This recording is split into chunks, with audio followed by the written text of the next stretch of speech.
That's good. Oh, sorry. I want to start by saying this is not going to be anywhere near as crazy as this video I did a few weeks ago, which was my thoughts on a Classic Plus launch, not Classic Fresh. Now, we know Blizzard's plans are just fresh with some minor changes, or changes I would consider quite minor. I've had time to sit and reflect on what these changes mean and potential issues with some of them, and I will be coming at them from a complete non-biased perspective, so I won't be taking a casual viewpoint on it or a hardcore viewpoint on it, or even an elite raider, top 5% guild raider viewpoint on it. I just want to talk about a few knock-on effects from the short time frame we have with the seasonal server, which we know is 12 months long, just in case you didn't know. So forget class balance, forget new raids or heroic versions of dungeons or anything else crazy that I've spoken about before, although one point I have you might take up an issue with, so I'll leave that until the end, which by then most of you will probably have gone, and it's only people who walked off AFK sort of halfway through the video to go and make a cup of tea who might make it back in time to be offended. But look, let's start with the overall seasonal aspect of the fresh launch. We know it's going to be 12 months, and we know we're going to get 6 phases. So from launch, this is a couple of months per phase, and they may have a slightly longer phase for things like AQ, when the AQ patch hits, and a shorter phase for a phase like the introduction of Zul'Gurub. They haven't said this, but it would just make sense. And also, I would guess, it's not going to be 12 months from start to finish, it's going to be 12 months until Nax starts. That would just be my guess. If it's 12 months overall, then you're looking absolute maximum 2 months per patch. Now, the thing is, with such a short cycle and 40 people trying to get geared up, Blizzard really need to consider increasing the amount of loot dropped from bosses. This is my first potential oversight that I'm worried about. We know how tight the loot drops from MC are, and if there's 12 months starting from launch, instead of having maybe a 4-week grace period, a lot of guilds will take anywhere from 2 to 4 weeks to even get into a position to start Molten Core. I know there'll be a lot of other guilds that do it a lot faster, and that's fine, but I'm talking about your average dad guild. So now you have, let's say, 4 to 6 weeks of Molten Core, getting a few items off each boss, some of which are so bad that no one wants anyway. I definitely think the loot from the bosses needs to be doubled. I mean, I would even go as far as saying tripled, just to try and combat this.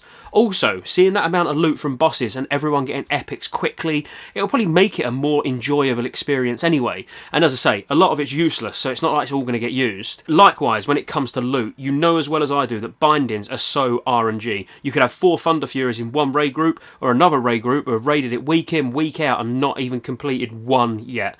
I'd consider buffing the drop chance of those substantially. Let's face it, on a seasonal server, if every warrior after a few months was running around with Thunder Fury, it's not going to matter too much anyway. I mean, I'm not talking make it ridiculously easy to get, but maybe double or triple the chance for it to drop. You could obviously buff the Eye of Sulphurus as well, even though it's not quite as sought after as the bindings are, but, I'd consider doing that. I would even consider adding an extra item drop from each boss that's, say, 50 plus from dungeons, because getting into the first raids in a timely fashion is probably the most important thing to be able to keep up with the progress rate of the server. Remember, there are going to be no world buffs, which we're going to talk about in a minute, and the bosses are going to, and I quote, pack a bigger punch. Whatever that means. So some guilds could actually have problems in entry-level gear, getting some of them more difficult bosses down early on, and actually need that gear to lower the barrier to entry. Now, I always say I want more difficult content, and you only have to go back to my pre-TBC videos where I was hoping for buffed content from TBC. So I may seem like I'm contradicting myself a little bit here, saying that we want ways to make the content a bit easier for people, but when there is such a short space of time to get things done, it's important that it's accessible to a wide audience, or the server populations will die off fairly rapidly. You'll still get top guilds skipping straight over gearing, you've got to remember that, so they'll skip straight over the gearing in dungeons to get full pre-raid best. They're not going to bother with that. They'll pick up what they can on the way to 60, maybe some of that will come from dungeons, and just start raiding instantly. But having a bit more loot from dungeons means lesser skilled or lesser experienced guilds can gear up fast enough to not be left in the dust and feel the pressure of the next phase coming in. While we're still on the PvE side of things, what about the despawn timer of Ragnaros? It used to be an hour and got increased to 2 hours for Classic, but honestly, who wiped on Ragnaros and needed all that time? It didn't happen. The difference now will be we may actually need that time,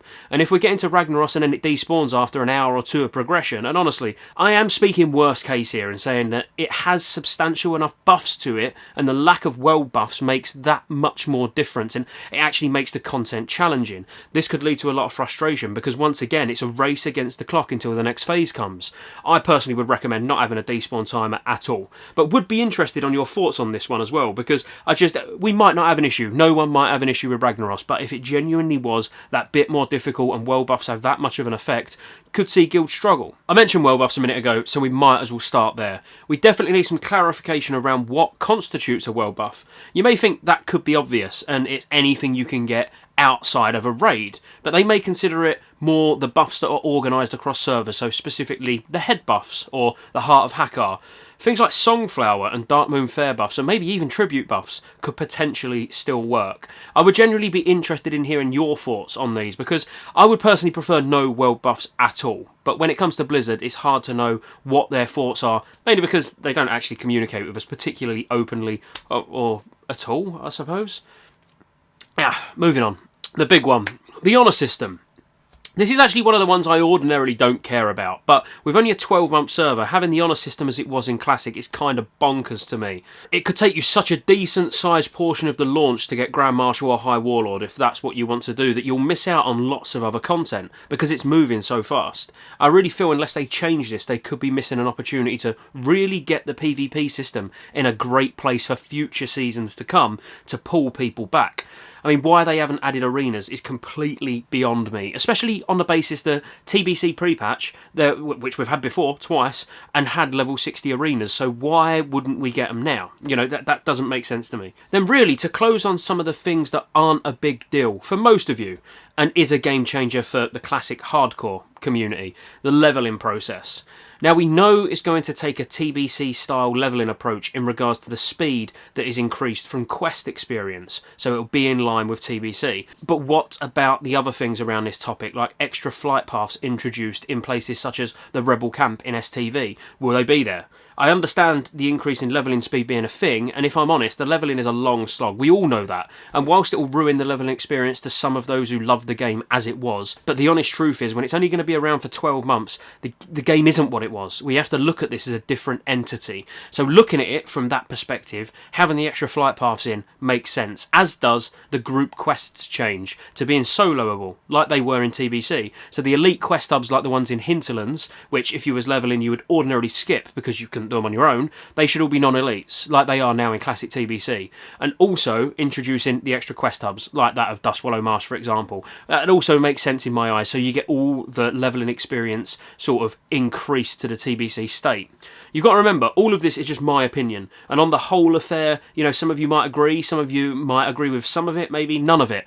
Now, I mentioned at the start that I was going to leave the big one until last, and I have, and you know what I'm going to say, if you've watched me for any length of time, achievements. And I know, I bang on about it all the time, I've been banging on about it for years, but when it comes to a seasonal server like this, having achievements in that are account-wide would be great, and it would make sense, because in a 12-month cycle, you're highly unlikely to achieve absolutely everything you want to, and almost makes getting multiple alts leveled up in one cycle extremely unlikely. If you're planning on doing some serious PvP or serious PvE at the same time, that is, you're probably not going to have many alts. So having seasonal achievements for reaching max level on a class, with a large meta achievement involving maxing all classes to 60, which rewards a title or a mount or something that people can see, that would encourage you to do this on yourself. You know, it would lead you on to doing it yourself, because the most you'd probably get done in one season is maybe 2 or 3 characters. Now, some people obviously would go balls to the wall and get all characters to 60 in season 1, but that would require some serious dedication and probably get in the way of other things like PvE or PvP, so they'd still have to spend time in following seasons getting the achievements that they couldn't do because they was too busy leveling.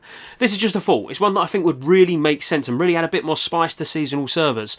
Just would be better for me personally. You know, that's what I think. Now, we know probably won't happen. Yeah, it probably won't happen, but we've had some probably surprising changes that we wasn't expecting from Blizzard, so who knows, you know, maybe. I still think the achievement system would probably be a little bit too far of a stretch for them to actually do, because it will require work, and we know they're not really that keen on that. They're too busy doing other things. I'll drink my beer. But thank you for watching, thank you for hearing my thoughts, let me know your thoughts in the comments, and I'll see you on the next one.